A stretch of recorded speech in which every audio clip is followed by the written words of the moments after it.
శ్రీరాఘవం దశరథాత్మజమప్రమేయం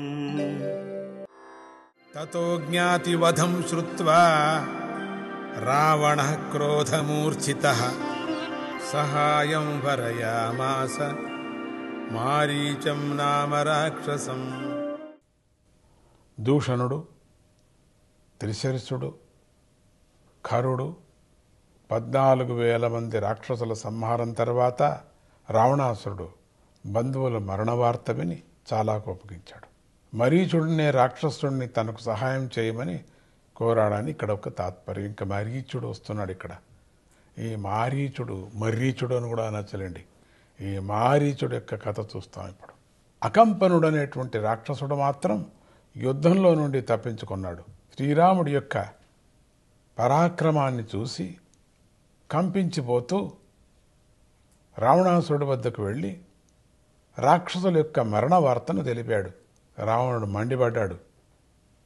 ఇప్పుడే రాముడిని సంహరిస్తానని కదలబోయాడు. అకంపనుడు అడ్డం పడి, ప్రభూ, రాముణ్ణి ఎవరూ జయించలేరు. అతడికి ఒక అందమైన భార్య ఉంది. ఆమె పేరు సీత. ముల్లోకాల్లోనూ ఆమె అంత అందగలవారు ఎవరూ లేరు. అటువంటి సౌందర్యవతి.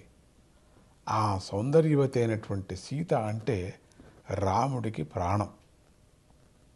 కాబట్టి సీతను దొంగిలిస్తే రాముడు ప్రాణాలు వదులుతాడు అన్నాడు.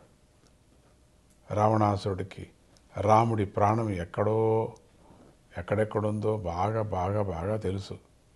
ఆ ఆలోచనకు చాలా సంతోషించాడు. నా ప్రాణం ఎక్కడ పోతుందిలే, నా ప్రాణం ఉండేది నాకే రహస్యం, నాకు మాత్రం తెలుసు, ఏమన్నా కానిలే అనుకున్నాడు.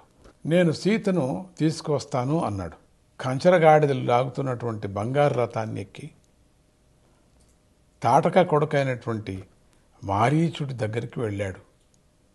కంచరగాడిదంటే అది అశుభం కదా, చూసుకోండి. ఇక్కడి నుంచి శకునాల ఎట్లా జరుగుతున్న అశుభమైనటువంటి విచారాలు జరుగుతున్నాయి రావణాసుడికి.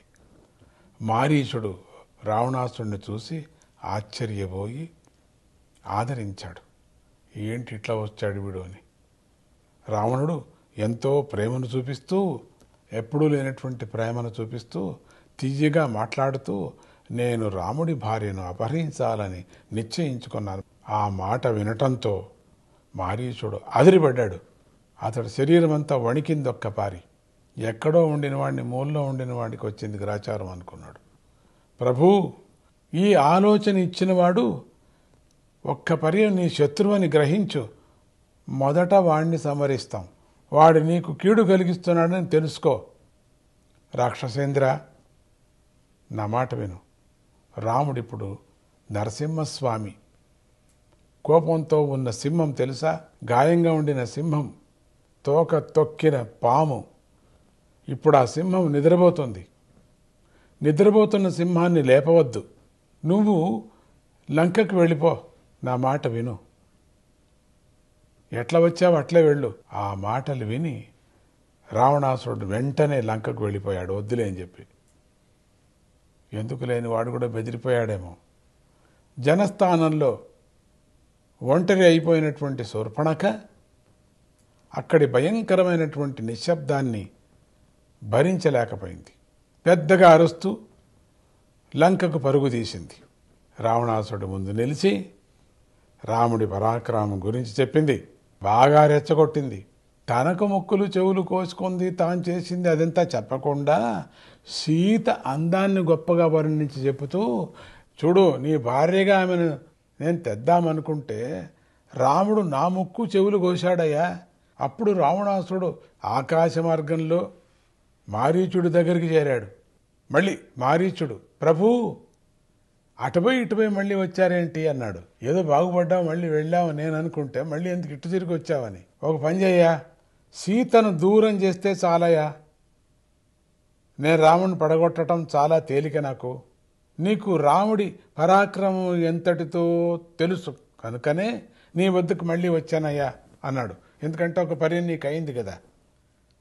ఒక బాణం ప్రయోగించారు కదా, నీ మీద, నీ తమ్ముడి మీద, నీ అన్న మీద, మీరిద్దరు సోదరులు. నీకు తెలుసు కదా రాముడు ఎవరు అని విశ్వామిత్ర యజ్ఞ సందర్భంలో. అందుకని వచ్చానయ్యా. అందుకని మారీచుడికి నోరు ఎండిపోయింది. వీడికి ఎన్నికటి కథ అంతా, సుభావుడి కథ అంతా తెలిసిపోయింది. భయపడిపోయాడు. రాక్షస రాజా, ధర్మం రాముడి రూపంతో అవతరించిందయ్యా, రాముడితో పెట్టుకోవద్దయ్యా, పరభార్యను అపహరించడం గొప్ప పాపం. అబ్బో, రాక్షసుడికి చూశారా ఎంత మంచి గుణం వచ్చిందో. కారణం ఏంటి? రామ బాణము సగం తగిలింది కాబట్టి అంతే. కేవలం స్పర్శతోనే వీడి యొక్క మనస్సంతా మారిపోయింది చూడండి. అందుకని ఇక్కడ రాముడిని పొగుడుతూ, అయ్యా వంశమంతా సర్వనాశనం అవుతుంది నీది, రాముడిని నువ్వేమన్నా విరుద్ధంగా అనుకుంటే అప్పుడు రావణాసురుడు ఇక మాటలు ఆపు, నువ్వు నాకు ఉపదేశం చేస్తావా, నువ్వు నేను చెప్పినట్లు చేయి, నేను మహారాజు తెలుసా, లేకపోతే ఇప్పుడే చంపేస్తాను, నేను ఎవరు అనుకున్నావు అన్నాడు. అప్పుడు మారీచుడు ఆ మాటలు విని ఆశ్చర్యపోయాడు. ఇదేంటిది ఇట్లా జరిగింది, ఎటు ఈ దుర్మార్గుడితో నేను చేస్తాను అనుకున్నాడు. సీతారామాభ్యాం నమః.